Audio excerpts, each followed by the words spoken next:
अविश्वास का अजगर पसर गया ना, तो पूरी डेमोक्रेसी आरसीसी की बिल्डिंग की तरह भर भरा कर गिर जाए। यहाँ के मिनिस्टर्स, यहाँ के एमएलएज भाइयों की गुलामी करेंगे, उनके पैर छुएंगे, उनका आशीर्वाद लेंगे, तब तो वो राजनीति में या पार्टी संगठन सरकार में इज्जत पाएंगे। मुझे बहुत उस समय से मेरे बहुत गुस्सा था मन में, लेकिन पार्टी किसी के बाप की बखोती थोड़ी है। मैं मरी हुई आत्मा का आदमी हूँ, इसलिए मैंने दरवाजा तोड़ा है, लात मार कर बीजेपी निकाला नहीं गया, लात मार कर तोड़ा। कि बिरला जी जिस फॉर्चूनर से लोकसभा सांसद का पास बनाकर घूम रहे हैं, तो दाऊद इब्राहिम के पार्टनर जेम जोशी की फर्म की गाड़ी है। लोकमत हिंदी पर आप सभी का स्वागत है।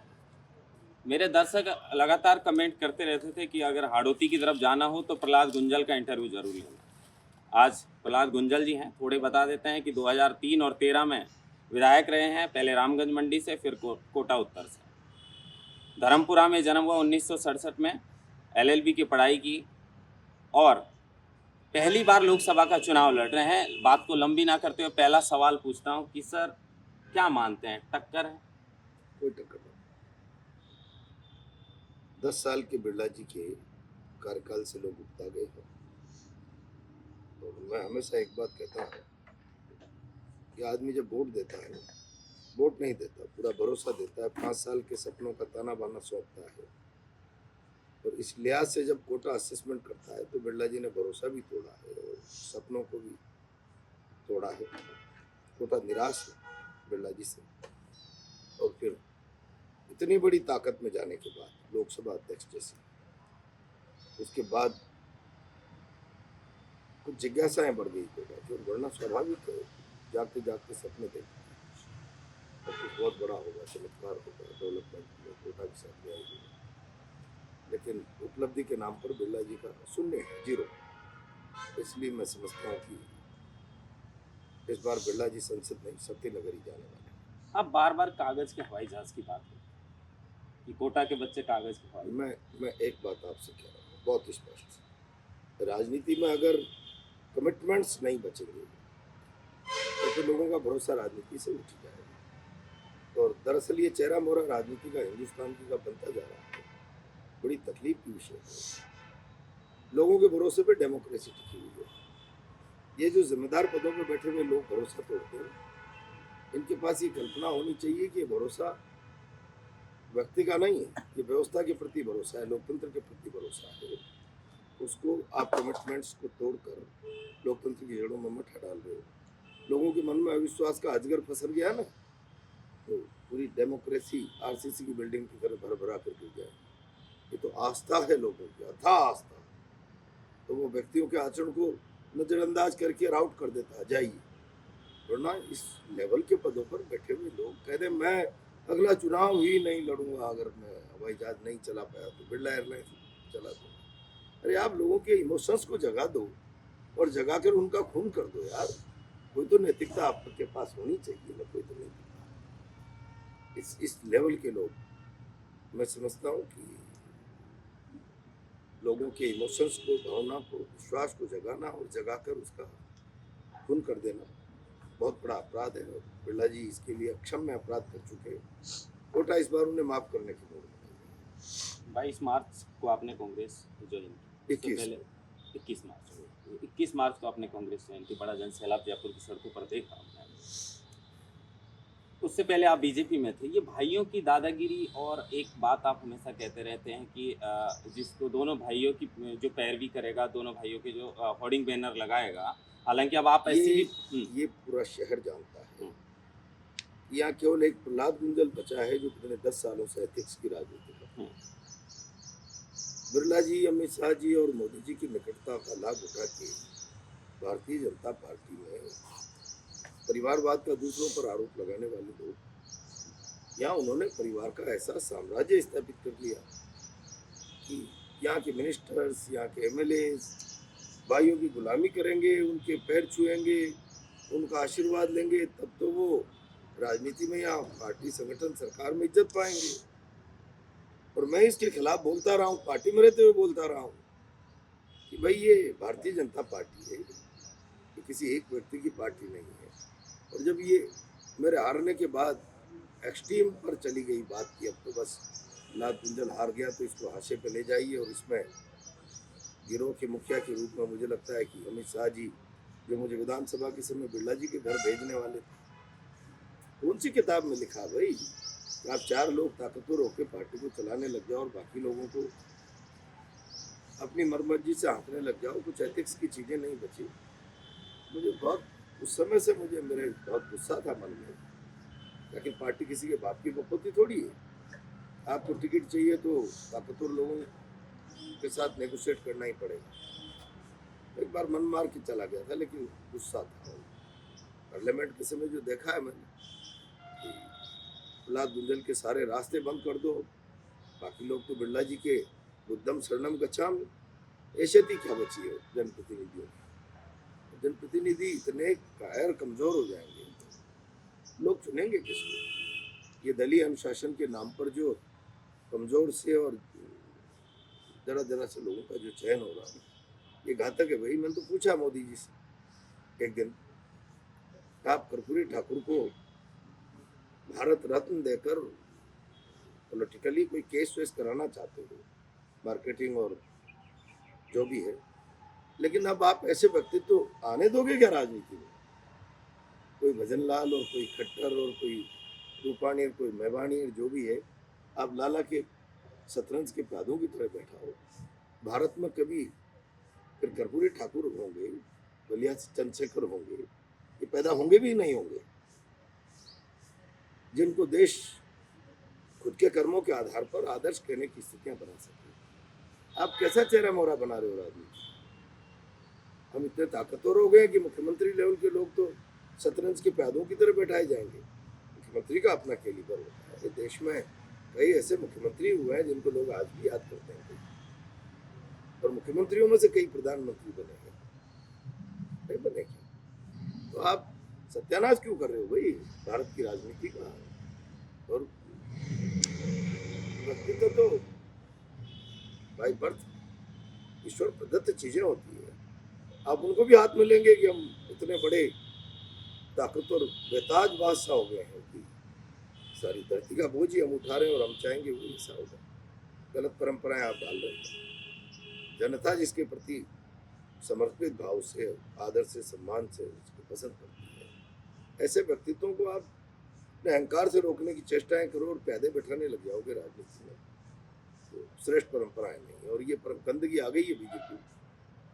हमारे जैसे लोगों को बिरला जी दिल्ली के लोगों की ढाल अपने माथे पर लेके जो क्रश करने की योजना बना रहे थे, मैं मरी हुई आत्मा का आदमी नहीं, इसलिए मैंने दरवाजा तोड़ा है लात मार कर। बीजेपी निकाला नहीं गया, लात मार कर तोड़ा। भाजपा 400 पार की बात कर रही है, मतदान प्रतिशत कम रहा है, इसको लेकर क्या? ये समझ लेना चाहिए भाई, देश आपकी बेकार की बकवास से आप जैसा तो दुनिया में कोई बचा ही नहीं लगता है। इस तरीके के मीडिया मैनेजमेंट और एटमॉस्फेयर जो देश को आप दे रहे हो, तो लोग उकता गए भाई, निराश हो गए। कम प्रतिशत स्टेट और सेंट्रल दोनों सरकारें हैं, उनके प्रति कोई चार्म नहीं बचा लोगों का, उसका संकेत है। परिणाम क्या आएगा वो तो गर्भ में चला गया है, लेकिन ये संकेत है भाई, लोगों में चार्म नहीं बचा है, इसका संकेत है। विधानसभा चुनाव अपने धारीवाल जी के साथ लड़ा, अब उनकी पार्टी में आप आ गए, वो मंच का वीडियो भी वायरल हुआ जिसका आपने रोका, उसको लेकर तो उसमें आपने देखा है क्या? प्रहलाद गुंजल बीजेपी में था तो एथिक्स की राजनीति करता था, कांग्रेस में चला गया तो मेरे एथिक्स। धारीवाल जी ने कहा कि जो पुरानी बातें आपने कही जरा उन पर गो बैक जाइए, मैं ऐसा नहीं होता। किन मुद्दों पर आप चुनाव? मुद्दे तो साफ है ना भाई, बिरला जी ने हाड़ौती की जनता के विश्वास को ठगा, अनदेखी की है उसकी। और एक तो उपलब्धि बता दें बिरला जी, केवल कांग्रेस ने जमीन नहीं दी, और जमीन नहीं दी तो कोटा के संतोष के लिए जब प्रधानमंत्री जी बजट में, अंतरिम बजट में 50 एयरपोर्ट्स की घोषणा कर रहे थे तो 51 करा लेते ना, कोटा का नाम भी तो जुड़वा लेते। बिल्कुल 50 एयरपोर्ट में नहीं है, लेकिन एक का वीडियो ऐसा भी आपका वायरल हो रहा है जिसमें आप बीजेपी में थे और आप कह रहे थे कि राज्य सरकार ने जमीन नहीं। ऐसा कोई मेरा वीडियो वायरल नहीं है। जब आप बीजेपी में थे तो ना, आप ना, कहा ना, करते थे गलत, कांग्रेस ने गलत, जमीन नहीं दी। गलत। ऐसा कोई वीडियो वायरल नहीं हो रहा। और कहा होगा तो उस समय कहा होगा भाई दीजिए जमीन, लेकिन ऐसा अभी कोई मेरा वीडियो वायरल नहीं। इलेक्शन कमीशन को पंगु बताते हैं। बिल्कुल पंगु है। लोकसभा अध्यक्ष के ओएसडी बैठ के ले रहे हैं सरकारी कर्मचारी। कमाल है भाई, हमने तो ऐसा देखा नहीं। बड़े बड़े आईएएस आईपीएस हमने एपीओ होते देखे तुरंत। मैं 2-4 बार मेल कर चुका हूँ, बैठक लेते हुए वीडियो मेल कर चुका हूँ। कमाल है। मतलब संवैधानिक संस्थाओं की ऐसी मूक स्थिति बन जाएगी तो भारत के लोकतंत्र की स्थिति क्या बचेगी भाई। और फिर जनता आखिर किस पर विश्वास करेगी। और समझ नहीं रहे ये सारे लोग। इन सारी परिस्थितियों से प्रहलाद गुंजल नेगोशिएट कर सकता है, मन में सोच सकता है, साला गंदगी हो गई है, लेकिन ये भाव अगर जनता में आ गए तो मसाल हाथ में पकड़ लेगी जनता। तो स्थितियां बनती जा रही है धीरे धीरे, सारी व्यवस्था को क्रश कर देगी। आप खेल नहीं सकते बहुत देर तक जनता के इमोशंस से, बहुत हो गया। मार्केटिंग से आपने एग्रेशन ला दिया, बेवकूफ बना दिया। अब वो जब एग्रेशन से निकल रही है तो जनता सोच रही है हमको तो ठगा जा रहा है भाई, कुछ है ही नहीं भ्रम के अलावा। मैं समझता हूँ कि जो कुछ भी है वो गलत परिस्थिति है, उसका जवाब अब जनता देने का मन बना। सचिन पायलट को आपने बुलाया। मैंने तो प्रियंका जी, राहुल जी सबको कहा कि एक रोड शो कर जाइए। हालांकि हम जीत रहे हैं, लेकिन लोकसभा स्पीकर और वो प्रधानमंत्री को बुला रहे थे, पर मुझे लगता है प्रधानमंत्री को इंटेलिजेंस ने कह दिया आपके जाने के बाद भी पार नहीं पड़ेगी और बड़ी हार है, बड़ी लड़ाई है तो आपके माथे आएगी। तो उन्होंने अमित शाह जी को भेजा। अमित शाह जी को मैंने कहा भाई आप आ रहे हो ना, वेलकम। जिस बीमारी का इलाज करने आ रहे हो वो होने वाला नहीं है डॉक्टर साहब आपसे, पर आप मेरे 2 सवालों का जवाब देके जाइए। आप ईडी सीबीआई से पूरे देश को डरा रहे हो। मैंने 2015 में प्रधानमंत्री को लिखा कि बिरला जी जिस फॉर्च्यूनर से लोकसभा सांसद का पास बनाकर घूम रहे हैं वो दाऊद इब्राहिम के पार्टनर जेम जोशी की फर्म की गाड़ी है, और उस जेम जोशी को आप सीबीआई से जेल भेज सकते हो दाऊद के संबंधों के कारण। तो जरा बिरला जी की जांच कराएंगे क्या सीबीआई से, ये भी घोषणा करके जाना। अब सत्ता की ताकत से दुनिया की बोलती बंद करने वाले अमित शाह जी की बोलती बंद हो गई है। देखे जाते ना मेरे सवाल का जवाब। और मैंने ये भी कहा यहाँ अफोर्डेबल हाउसिंग गांधी घर टाइप छोटे मकानों में 2 कंपनियां रजिस्टर्ड हुई है अभी, जिनके डायरेक्टर्स का कोई सामाजिक पहचान नहीं है, उनके आर्थिक संसाधनों का, स्ट्रक्चर का, ढांचे का कोई अता पता नहीं है। उन 2 कंपनियों को अभी 200 400 करोड़ के कोई रेती के ठेके हुए हैं, मैंने कागज भी पेश किए। अमित शाह जी से मैंने पूछा है जरा कह जाओ ना उनके यहाँ ईडी भेजेंगे क्या कि कौन लोग अचानक अननोन लोग आगे प्रकट हो गए और अथाह धन संपदा के मालिक हो रहे हैं। क्यों नहीं जवाब देते? कोटाई जनता इतनी बेवकूफ थोड़ी है कि आप जबरदस्ती भाषण देके मुट्ठियां भींचिए, नारे लगाइए, इससे अंदर की आत्मा की चेतना जागृत थोड़ी होती है। आपने नैतिकता के सारे पैमाने खूंटी पे टाक दिए अमित शाह जी। जवाब तो देखे जाते प्रहलाद गुंजल की बात पर, और इसलिए कोटा अमित शाह जी के यहाँ आने से निराश हुआ है और उसका विश्वास पक्का हो गया कि ये लोग सत्ता में बने रहने के लिए और विरोधियों को दबाने के लिए, लोकतंत्र के और विरोध की आवाज़ों के मुंह पे छिक्का लगाने के लिए सत्ता की ताकत का इस्तेमाल करते हैं, पैसा इस्तेमाल। इससे ज़्यादा इनके पास कोई ज़्यादा दमखम नहीं है। वीडियो आपने देखा होगा कुछ दिन पहले ओम बिरला जी के भाई का, जो आपके बारे में कई सारी चीज़ें, हाँ, उसको लेकर क्या कहना चाहिए? मुझे लात मार कर पाताल में भेज रहे थे। कुछ कपड़ों की भी वो बात। हाँ, वो कपड़ों की भी बात कर रहे थे। एक बार ये कपड़ों वाली बात बिरला जी कहे ना, उसका जवाब दो। छोटे मास्टर तो बेचारे का मानसिक संतुलन भी तो बिगड़ सकता है ना भाई के हारने की खबरों से, तो मैं उसके बारे में क्या जवाब। मैंने तो यही कहा भाई वो सत्ता के नशे में इतने ताकतवर हो गए, इतने ताकतवर हो गए, पाताल के देवता हो गया हिरावण। राम जी को भी ले गया था ना हिरावण पाताल में, हनुमान जी लाए थे। कोई न कोई हनुमान बनेगा जनता में से जो छोटा मास्टर मुझे लात मार के पाताल में भेज रहा है। जनता जनार्दन है भाई, हनुमान जी बन के यही बचाएंगे। ताकतवर लोग हैं, सत्ता में उनकी चलती है। कल तक तो कहते थे मुख्यमंत्री मेरा चेला है, अब मुख्यमंत्री को गुरु कह करके लाभ सरकार ले आओ पूरी, मुझे बचाओ, सारी सरकार यहीं पड़ गई। गृह मंत्री के आने के बाद मुख्यमंत्री, उप मुख्यमंत्री, सारा मंत्रिमंडल के लिए 10 मंत्री थे सारी सरकार के। इसका मतलब क्या समझेंगे आप? कल रात को मैं भी देख रहा था, मुख्यमंत्री, डिप्टी सीएम सब थे, तमाम नेता थे। तो ये 500 मीटर पे दोनों सभाएं थी। तो क्या है इतना? प्रहलाद गुंजल की सभा 500 मीटर दूरी तो थी, वहां तो रास्ते में डाइवर्ट करके मुख्यमंत्री को पुलिस डाइवर्ट करके लेके गई, जन सैलाब खड़ा है। और जहाँ मुख्यमंत्री गए थे वहां मुझे लगता है कि लोग तो उसमें भी आते हैं कंडोलेंस में। ऐसा ही वातावरण था, कोई जोश और उन्माद तो था नहीं। कई बार विदाई का कार्यक्रम समय से पहले भी होता है ना स्कूलों में, विदाई समारोह, तो विदाई समारोह जैसा वातावरण था, तो ऐसा दमखत नहीं था। आप विदाई की बात करेंगे, वो 400 की बात कर रहे हैं। कुछ नहीं, -1 कर दीजिए यहाँ से, देश क्या करेगा तो देश भर से आप पता करिए, लेकिन यहाँ से -1 स्टार्ट। गहलोत जी भी नहीं आए हैं। जनता लड़ेगी, सबका समर्थन है,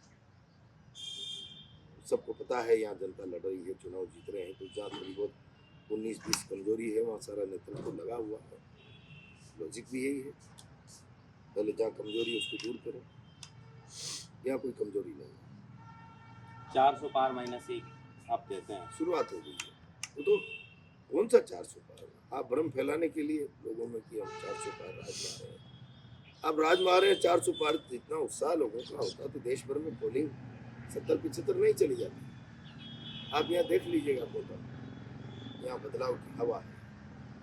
लोग अपने बीच के एक कार्यकर्ता को संसद भेजना चाहते हैं, इसलिए पोलिंग परसेंट 70-75 से नीचे नहीं रहने वाला। आप लिख लीजिए, आज हम 26 तारीख की शाम को बात करेंगे, परिणाम तो आएगा 4 जून। कोटा पार्लियामेंट की पोलिंग 70-75% से कम नहीं रहने वाली। इस पर बीजेपी को प्रसन्न नहीं होना चाहिए। ये बदलाव के लिए लोगों का मन है। बड़े संवैधानिक पद पे रहे हैं वो, बड़े बड़े लोग हैं, बड़े नेता हैं। आप कहते हैं कि 500 गाड़ियाँ उनके वहाँ से बुलाई गई हैं बिरला जी के प्रचार के लिए, और आप वैसे कांग्रेस का साथ है लेकिन आप अकेले हैं, तो आपको कैसा फील होगा? जमीन तैयार है, क्योंकि अब चुनाव का आखिरी समय आ चुका है। ऐसा है, जब लड़ाई जनता और सत्ता की होती है ना, जनबल और धनबल की होती है, 1000 साल का इतिहास छुपाई करते हैं। आज की बात थोड़ी है, जनता ही जीतती हुई। तो खास तौर से जब सरकारों की ढाल पुलिस प्रशासन बन जाता है और जनता गुस्से में मसाल बन, क्या कर रखा है बिरला जी? रोज 100 लोगों के घरों पे पुलिस भेजना, धमकाना, चुनाव हो गई। आप क्या करना चाहते हो? लोगों के विश्वास दमन करना चाहते हो? ये संविधान की धज्जियां उड़ाने की आप बात करते हैं, सच में संविधान की धज्जियां उड़ रही है? धज्जियां नहीं उड़ रही क्या? डेमोक्रेसी में लोगों को मुखर होकर अपनी बात कहने का और अपना पक्ष, अपना मत, अपना विचार रखने का अधिकार है। प्रहलाद गुंजल की रैली सभा में कौन जा रहा है? पुलिस उसके घर पे जाके रात को धमका रही है। कौन प्रहलाद गुंजल का ताकत से काम कर रहा है? पुलिस उसके कोई न कोई कमजोरियां ढूंढ रही है। सारा प्रशासन, किसी का पट्टा निरस्त कर दो, किसी को जेल भेज दो। 151 भी 4 लोगों को आप कर क्या रहे हैं? गुलाम हो गया प्रशासन जो इम्पार्शियल होना चाहिए। सारे शहर में 151 लोग पकड़े गए, जमानतें ले रहे हैं। जो प्रहलाद गुंजल के समर्थक हैं उनको जेल भेज रहे हैं जबरदस्ती। आप तस्दीकशुदा लेकर आइए, आपकी जमानतों में कोई कमियां हैं। क्या करना चाहते हो? व्यवस्था नाम की कोई चीज बचेगी क्या? फिर जनता का भरोसा किस पर रहेगा? और इसलिए आप कर लीजिए गुंडागर्दी। ये ईडी संवैधानिक संस्था है, इससे डरा धमका के और लोगों को डराया जाता है। ऐसा आरोप लगाते हैं कि लोगों को डराने का काम भाजपा करती है, और जो लोगों को डर होता है कि ईडी रेड कर सकती है, वो अन्य पार्टी को छोड़ के भाजपा में शामिल हो जाते हैं। लेकिन आप भाजपा छोड़ के और कांग्रेस में शामिल हो। देखिए, शासन के सामने आत्मसमर्पण वही करता है जो अंतरात्मा से मरा हुआ होता है।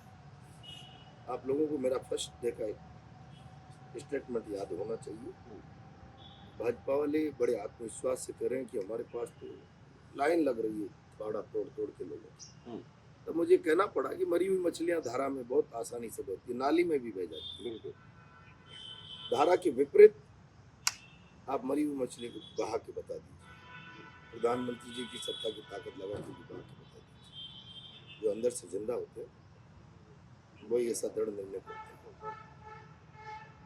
हमने अंतरात्मा हमारी मरी नहीं है, इसलिए ये सारी जो अव्यवस्था थी, गुंडागर्दी थी, पूरी पार्टी को पोजीशन में लेकर कब्जा करने की नीयत से जो हमारे साथ तालमेल में नहीं चलेंगे उनको हम बेदखल कर देंगे। हमने कहा यार आमने सामने लड़ेंगे ना भैया यार, उसमें क्या दिक्कत है। ठीक है, हमको विचार बदलना पड़ा और बहुत सारे होर्डिंग लगा रखे हैं, ये हार का नहीं कि कुछ निर्दलियों को साथ सूट के और प्रहलाद गुंजल कौन सी पार्टी। भैया जब जंग होता है ना, जंग तुम लाइजनर लोग हो यार, जयपुर दिल्ली में तुम पार्टियों में लाइजनिंग करके और तुम पावर सेंटर बन जाते हो। नेताओं का करैक्टर जीना सीखो यार, जब जरूरत पड़े लड़ना लोगों के लिए, और जब लड़ेगा आदमी तो जो हथियार हाथ में आएगा उससे लड़ेगा, इसे थोड़ी खड़ा खड़ा मार खाएगा। जब जो हथियार आया लोगों के लिए लड़ते लड़ते उससे हमने लड़ने की चेष्टा की। तो ये कायराना है। जिस संसदीय क्षेत्र से आप आते हैं वो पूरी दुनिया में शिक्षा नगरी के नाम से विख्यात है, रोज सुसाइड भी होते हैं, आपके क्षेत्र का मामला है। अगर जनता समर्थन दे, मैंने बिरला जी से पूछा है कि भारत सरकार अभी एक लेके आई है ना, उस पर आप अपना वक्तव्य दीजिए कि एक्ट उचित है या अनुचित है। आप एक तरफ तो कोचिंग वालों की झोली में बैठे रहो यार, और दूसरी तरफ कोचिंगों के खिलाफ पार्लियामेंट से एक्ट पास कराओ, और एक्ट पास होने के बाद उसकी कंप्लायंस भी मत कराओ। इसका मतलब क्या चंदा वंदा बढ़ा लेना चाहते हो क्या आप कोचिंग में, कि हम एक्ट तो पास हो गया लेकिन उसकी कंप्लायंस नहीं कराएंगे। आप व्यक्तियों की मर्जी नियमों के ऊपर चलने लग जाए, विधान के ऊपर कर दिया होगा पार्लियामेंट ने पास, हम उसको उसकी कंप्लायंस नहीं कराएंगे, लाइए जरा चंदा फंदा लाइए। ये स्थितियां तो कितनी घातक है भाई, ये डेमोक्रेसी की जड़ों में सीधा सीधा मट्ठा डालने का काम है। तो ये लोग वो करें जो संवैधानिक संस्थाओं पे बैठे हुए हैं, तो क्या होगा देश का, किस पर भरोसा देश करेगा। कमाल है भाई, कहाँ ले जाना चाहते हैं हम देश को। या फिर देश की व्यवस्था पर कुछ चंद लोगों ने इतना बड़ा पोजीशन कर लिया है कि वो, मैं जो प्रारंभ में कह रहा था कि प्यादे बैठाने लग जाए मुख्यमंत्रियों पर। प्यादों से देश नहीं चलता भाई, देश संवेदनाओं से चलता है, और जिनकी अंतरात्मा जिंदा है और संवेदनशील लोग हैं, खुद के मन कर्म विचार से जो लोग समाज सेवा में डटे हैं, ऐसे लोगों को व्यवस्था की ताकत से रोकेंगे तो ये स्थितियां ठीक नहीं। 400 को छोड़िए, देश का मामला है, क्लीन स्वीप 25 भाजपा के।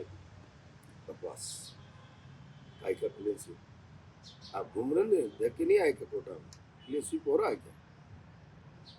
कोई एक आदमी मिला है कहने वाला कि ओम बिरला जी। पहले चरण के चुनाव में भी कई जगह है जो मामला टफ बना हुआ है, कई सीटें हैं नहीं है। पहले चरण के बाद कम से कम बता रहा हूँ मैं, 12 में 60 सीट कांग्रेस जीत रही है, 12 में 60। आप परिणाम आएंगे जब देख लें। इंडिया या इंडिया, किसकी सरकार? आप इंडिया अलायंस की बात करते हैं। अब देश भर की मेरी जानकारी नहीं है, लेकिन मैं कह रहा हूँ कि इंडिया अलायंस 12 में 60 सीट। चलो राजस्थान का 25 में से बता दीजिए क्या लगता है?